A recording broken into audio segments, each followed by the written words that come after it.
उपयोग करून घ्यावा, मोदीचा चांगल्या अर्थाने उपयोग करून घ्या. मोदींचे चुकीचे विचार स्वीकारण्याचं बंधन माझ्यावर नाही. मी मोदींनाही प्रश्न विचारेन.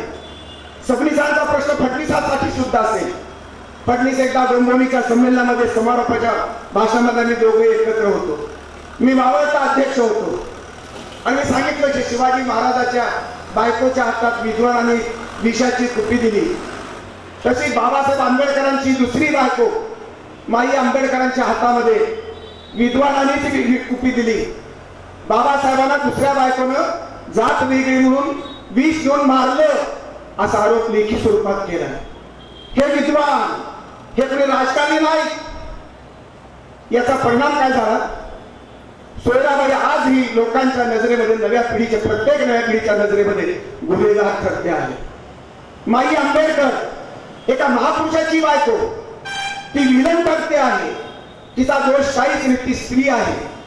ब्राह्मण जातीचे पाश तोडून, जातीबातीची बंधनं तोडून ते बाबासाहेब आंबेडकरांच्या जीवनाशी एकरूप झाली. 8 वर्ष संसार केला. सोयराबाईंनी 6 वर्षाच्या 74ला तो संबंध, ती 9वी बायको केली होती ना. शिवाजी महाराजांनी 9वी बायको केली. तिचं नाव गाव माहिती नाही, पण ती अस्पृश्य समाजाची होती असं शरद पाटलांनी लिहून ठेवले.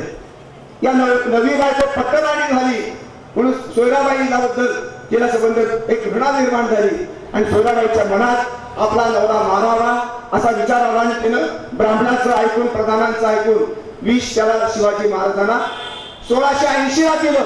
74 पासून मनात विचार होता आणि 6 वर्ष शिवाजी महाराजांना औरंगजेब कळला, शिवाजी महाराजांना सगळी हुकुमशाही कळली, शिवाजी महाराजांना इंग्रज कळले, डच कळले. स्वतःची बायकोच्या मनात वाईट विचारायला कळला नाही का?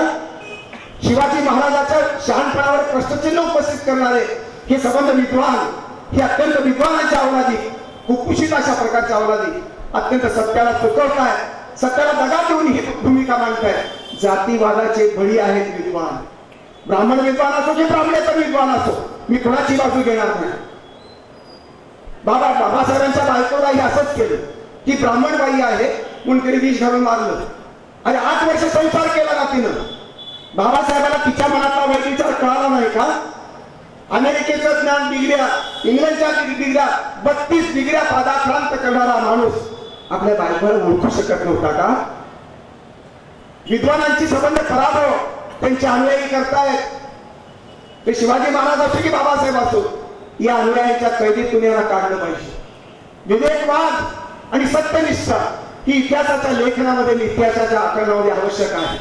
आणि म्हणून या सर्व संसारी शहाणपणाच्या बाबतीमध्ये, जगाच्या व्यवहारामध्ये आपल्याला आदर्शवत अशा प्रकारची भूमिका घेऊन भारतीय संस्कृती म्हणजे सर्व महापुरुषाचे मिलन, सर्व तत्वज्ञानाचा अर्थ, सर्व विचार प्रवाहाचं सामर्थ्य एकत्र करणं, सर्व धर्माचं चांगुलपणे एकत्र करणं आणि सत्याची बेरीज करून जगातलं कल्याण करण्यासाठी आपण एकवटणं, लिहिणं, वाचणं, बोलणं, जगणं हे आवश्यक आहे.